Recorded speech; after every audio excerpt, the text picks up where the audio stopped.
wanaingia hivyo. Na wanakubali vijana wanafanyisha hizo kazi. Nadhani wakati kati tukabeba vifaa.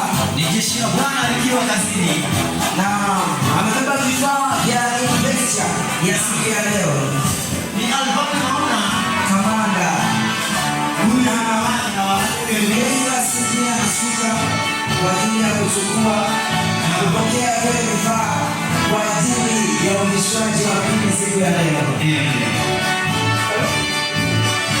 Yes, tunatoa heshima